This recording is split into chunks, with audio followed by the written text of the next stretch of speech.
Do you remember when the Hulk was just a huge dude in green paint? Or how about when SpiderMan had a giant mecha? From low-budget TV films to the huge CGI-ridden blockbusters of today, film interpretations of Marvel characters aren't always what we expect, especially before the MCU. You're never gonna be perfect on your first try, and in the case of our favorite Marvel superheroes, it took quite a few iterations of the characters we love to get the masterful modern interpretations we have today. Strap in, because we've got some strange stuff to show you. Here are Marvel characters who changed the most throughout the years. You can let me out of here, I need a pee.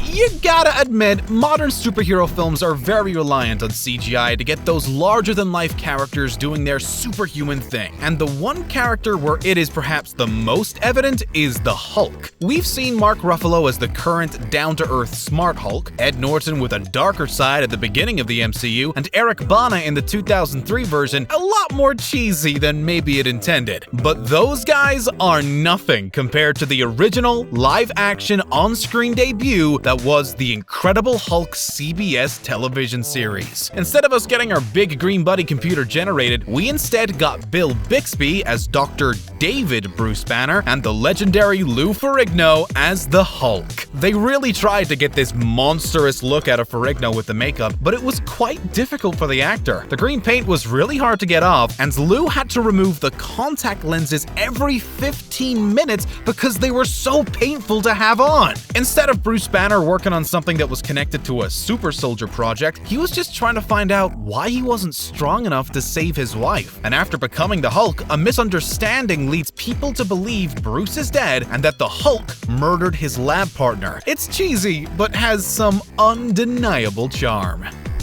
Depending on what age you are, the first image of Spider-Man's Aunt May be different for you. It just seems like Aunt May is getting younger with each reboot. What, is she gonna be a college graduate in 2030? Something that you can't deny though is the changing relationship dynamic between Aunt May and Peter Parker throughout these interpretations. The Aunt May of 2002 Spider-Man seems a lot more like a soft grandmother figure baking you cookies when you scrape your knees. The Aunt May from Sony's Amazing Spider-Man is like an anxiety-ridden single mom, and the MCU plays up the quote-unquote unusually attractive aunt side of things. It's a unique interpretation, but we see her a lot more engaged with the little stuff that helps Peter along. Being cheesy, funny, and just trying to relate to young Peter just kinda melts your heart.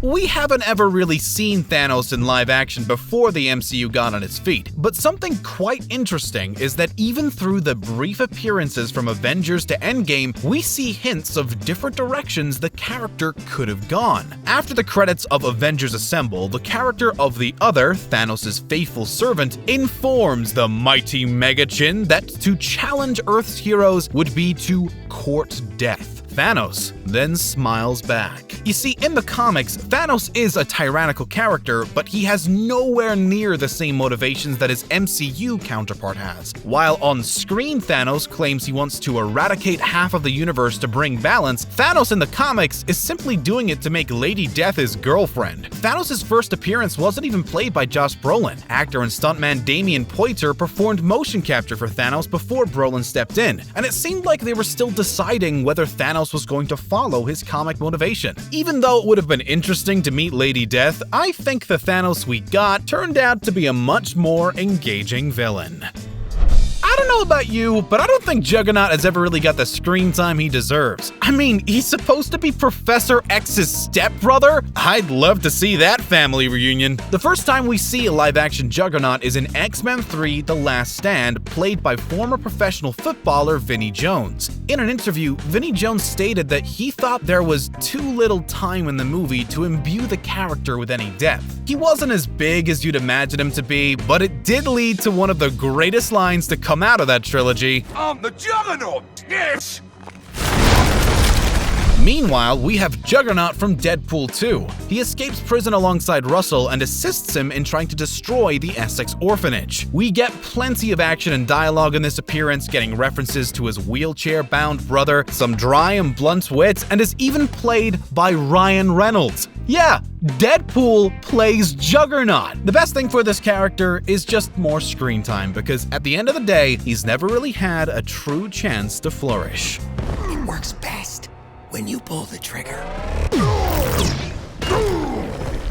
Thor is unique on this list because for a lot of other entries, we're looking beyond the MCU. Well, Thor doesn't just have some development across different releases, he's also had a lot of development throughout his time in the MCU. So is this how you normally look? More or less.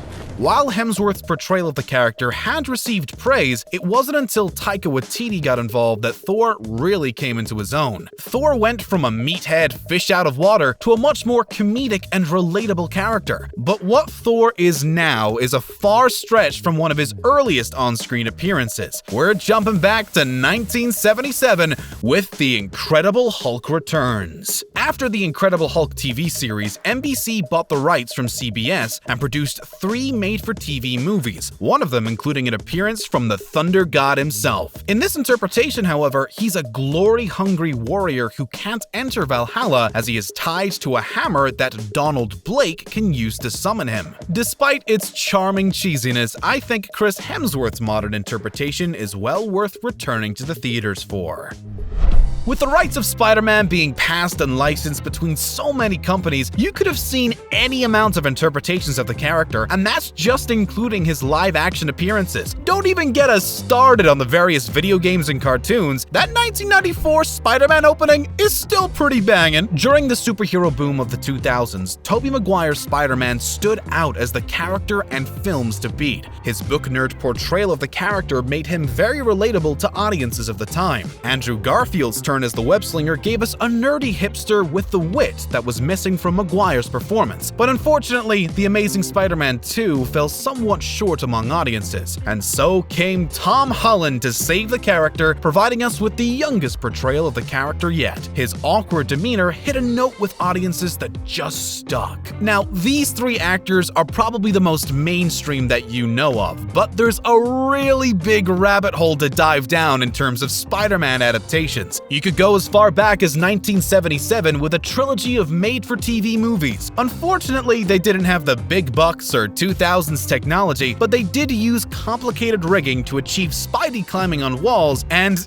it's a real spectacle. But hey, you want something really interesting? Try the 1978 Japanese TV series SpiderMan. He's a lot more like a Power Ranger in this iteration, with transformations into a suit resembling something from Mighty Morphin, and he's even got his own Megazord. I would dare say, though, that the ridiculousness of this version of the character is definitely worth a watch. The Fantastic Four has had a troubled history, to say the least. You may recognize Chris Evans, or the MCU's Captain America, among the 2005 lineup as the Human Torch. And while the 2000s saw an iteration that did see commercial success, this superhero team has a history of problems when it comes to live-action films. We all know the 20th Century Fox reboot Fantastic Four wasn't received well. This interpretation of the team was a lot younger, rasher, and inexperienced. Behind the scenes, there was a ton of rewrites, reshoots, and executives taking control that ultimately led to critics describing it as an adequate film with darker tones. The director, Josh Trank, even said he felt like he let Stan Lee down, which is just heartbreaking. The team from the 2000s was a little goofier. Both films, though, ended up not being received very well critically. But see, the 2000s weren't the start of the curse of the Fantastic Four. The earliest attempt to get the Fantastic Four to the big screen started with a 1994 unreleased film produced by Constantin Film. Watching back on this B-movie, it's so charming in its quality. The production value reminds you of the old Power Rangers. The dialogue is clunky and the special effects are remarkable. I'm saying that sarcastically, by the way. The Thing looks terrifying, but there is something so charming about this film that you just can't help but smile.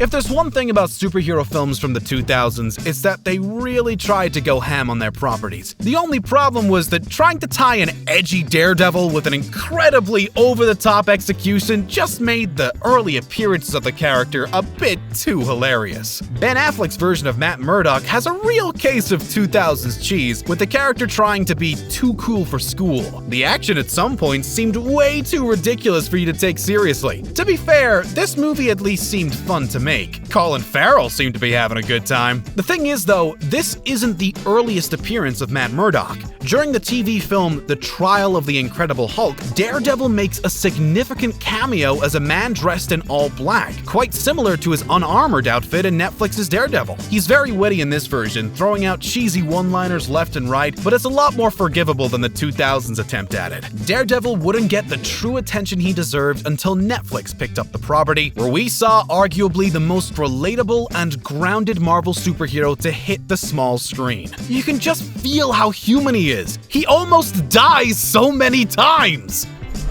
Samuel L. Jackson is the perfect Nick Fury. He's a take-no-nonsense leader who always has a huge presence in whatever room he's in. He's completely changed people's perception of the character, but there was an earlier interpretation by the famous David Hasselhoff. During Nick Fury, Agent of S.H.I.E.L.D., he was a lot more of a stereotypical retired action hero who was the wild card for plot purposes. He showcased a sarcastic attitude, some cheesy one-liners, and the "I'm too old for this" mentality. The movie received largely negative criticism for lack of execution, with plot and characters that lacked depth. This first outing of the character wasn't a notable one. Samuel L. Jackson brought Nick Fury into a more leadership role, and the time we had with the character allowed for a lot more depth behind his choices of forming the Avengers. If there is one person to bring this character into the modern day, I'm glad it was him. Got a little extra one for you. Stan Lee has been appearing in cameos for his movies ever since the 1970s. You can see him in the background of the Incredible Hulk saga, and he consistently returns in different roles throughout almost all Marvel films to date. Some have even speculated that Stan Lee himself is either a Watcher or a Watcher informant. The Watchers are an extraterrestrial race that observes the universe, and given that Stan Lee's face is seen across all these different planets and all these different time periods, it's not a theory without ground to stand on. From flirting with aliens to delivering mailboxes, Stan Lee leaves a legacy behind that we won't soon forget. You know, I guess one person can make a difference.